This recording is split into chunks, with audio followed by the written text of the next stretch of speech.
আল্লাহ গো, আমার মার জন্য আমি যদি চামড়া দিয়ে জুতোও বানাই দিই, আমার মা বাবার হক আমি আদায় করতে পারবো না। কিন্তু আজকে তো আমি অপারগ, কারণ এমন বাস্তবতা, কুল্লু নাফসিন যায়িকাতুল মউত, এটা এমন চির বাস্তব। চোখের সামনে থেকে সন্তানকে আজরাইল যখন নিয়ে যায়, মালাকুল মউত যখন নিয়ে যায়, কারো ধরে রাখার ক্ষমতা থাকে না। আল্লাহ গো, আমার মা এতদিন আমার কাছে ছিল, দূরে থাকলো মাটা বাবাটা আমার কাছে ছিল, সন্তানটা আমার কাছে ছিল। আজকে তো ইন্না লিল্লাহি ওয়া ইন্না ইলাইহি রাজিউন, মওলা তোমার দিকে চলে গিয়েছে, তোমার দিকে চলে গেল।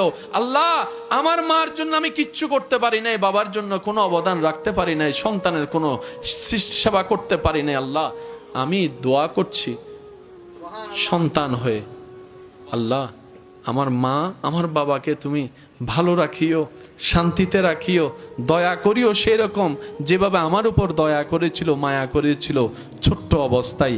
এদিকে সন্তানের হাত উঠবে, এদিকে রবের দয়া উন্মুক্ত হবে, জাহান্নামী হলো, আল্লাহ চাইলে দয়া করে জান্নাতি বানাই দিবে। সুবহানাল্লাহ।